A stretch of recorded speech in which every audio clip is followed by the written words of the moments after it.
बहुत समय पहले पहाड़ों के बीच बसे एक छोटे से गांव में अर्जुन नाम का एक लड़का रहता था। अर्जुन बहुत समझदार था, लेकिन उसकी एक आदत पूरे गांव को उससे दूर कर रही थी। वह हर बात में बोल पड़ता था। कोई कुछ कहे या ना कहे, अर्जुन तुरंत अपनी राय देना शुरू कर देता। उसे लगता था कि उसे हर समस्या का हल पता है।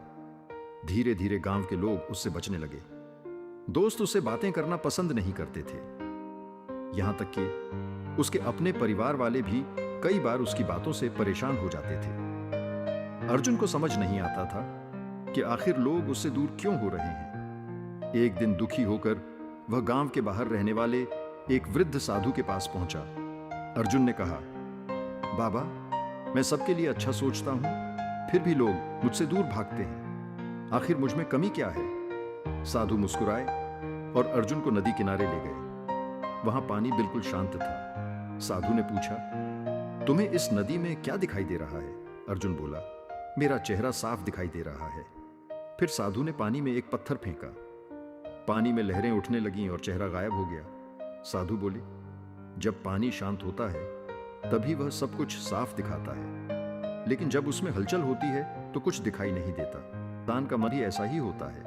जो व्यक्ति हर समय बोलता रहता है, वह ना खुद कुछ सीख पाता है और ना दूसरों को समझ पाता है। अर्जुन ध्यान से सुनने लगा। साधु ने आगे कहा, जीवन में 5 मौके ऐसे होते हैं जब इंसान का चुप रहना ही उसकी सबसे बड़ी ताकत बन जाता है। पहला, जब सामने वाला तुम्हारी भावनाओं की कद्र ही न करता हो, वहां अपने दर्द को शब्द देना बेकार है। दूसरा, जब तुम्हें किसी विषय की पूरी सच्चाई ना पता हो। अधूरी जानकारी इंसान को बुद्धिमान नहीं, मूर्ख साबित करती है।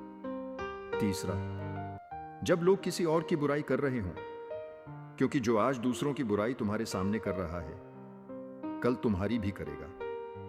चौथा, जब कोई गुस्से में तुम पर चिल्ला रहा हो, उस समय तुम्हारी शांति उसकी आग को खुद बुझा देती है। और पांचवा, जब कोई दुखी इंसान सिर्फ अपनी बात सुनाने आया हो।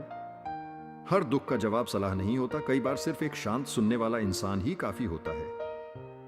अर्जुन की आंखें नम हो गईं। उसे पहली बार अपनी गलती का एहसास हुआ। उस दिन के बाद उसने कम बोलना और ज्यादा सुनना शुरू किया। अब वह बिना वजह किसी की बात नहीं काटता था। गांव वाले धीरे धीरे फिर से उसके करीब आने लगे। कुछ महीनों बाद वही अर्जुन, जिससे लोग दूर भागते थे, पूरे गांव का सबसे सम्मानित इंसान बन गया। क्योंकि उसने समझ लिया था, शब्दों की ताकत उनकी संख्या में नहीं, उनकी कीमत में होती है।